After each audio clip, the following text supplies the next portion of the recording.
Isu lingkungan hidup semakin menjadi perhatian utama di seluruh dunia. Banyak yang mengkhawatirkan kondisi lingkungan yang semakin memburuk dan ingin berkontribusi untuk memperbaiki situasi tersebut.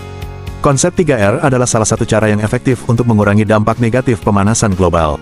3R meliputi pengurangan penggunaan bahan dan energi, reduce, penggunaan kembali barang yang sudah ada, reuse, dan daur ulang bahan yang sudah tidak terpakai, recycle. Berikut contoh penerapan konsep 3R dalam kehidupan sehari-hari. Kebiasaan reduce atau pengurangan dapat dilakukan di rumah dengan cara mengurangi penggunaan bahan yang tidak perlu. Berikut adalah beberapa contoh kebiasaannya. 1. Menggunakan produk dengan kemasan ramah lingkungan. Pilih produk yang menggunakan kemasan yang mudah didaur ulang atau bisa diisi ulang seperti botol minum yang bisa diisi kembali. Hindari produk dengan kemasan yang hanya bisa digunakan sekali dan akan langsung dibuang setelah digunakan. 2. Menggunakan barang-barang tahan lama. Pilihlah barang-barang yang tahan lama dan berkualitas baik, sehingga tidak perlu sering diganti dan membuang barang yang masih bagus. Misalnya, gunakan alat masak dan perabot rumah tangga yang tahan lama dan mudah dirawat. 3. Menggunakan lampu hemat energi. Penggunaan lampu hemat energi atau lampu LED dapat mengurangi konsumsi listrik. Selain itu, matikan lampu dan perangkat listrik ketika tidak digunakan.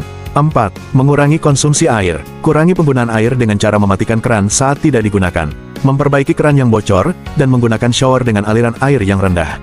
5. Membawa tas belanja sendiri. Gunakan tas belanja yang bisa digunakan kembali atau tas belanja kain sendiri saat pergi berbelanja.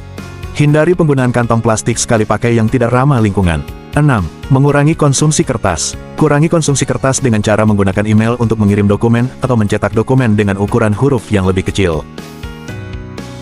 Kebiasaan reuse atau menggunakan kembali bahan yang masih bisa digunakan dapat dilakukan di rumah dengan cara memanfaatkan kembali produk yang sudah tidak digunakan.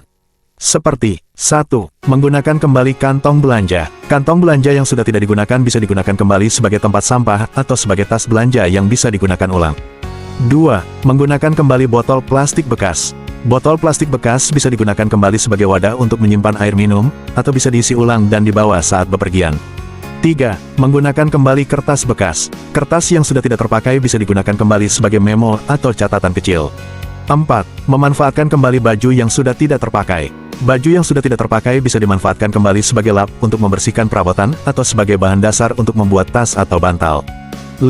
Memanfaatkan kembali kardus bekas. Kardus bekas bisa dimanfaatkan kembali sebagai bahan dasar untuk membuat kerajinan tangan atau sebagai tempat penyimpanan barang-barang.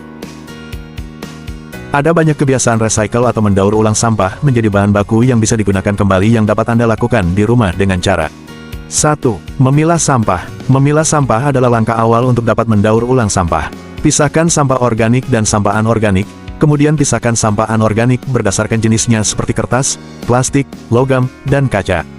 2. Mendaur ulang kertas. Kertas bekas seperti koran atau kertas putih dapat didaur ulang menjadi kertas daur ulang yang baru.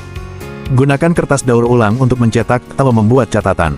3. Mengolah ulang plastik. Botol plastik bekas atau kantong plastik bekas dapat didaur ulang menjadi serat plastik yang bisa digunakan untuk membuat produk baru seperti tas atau baju. 4. Menyulap logam menjadi produk baru. Logam bekas seperti kaleng soda atau botol bekas dapat didaur ulang menjadi bahan untuk membuat produk baru seperti alat masak atau alat tulis. 5. Mendaur ulang kaca bekas. Kaca bekas seperti botol atau gelas dapat didaur ulang menjadi bahan untuk membuat produk baru seperti bahan bangunan atau bahan dasar pembuatan kaca baru.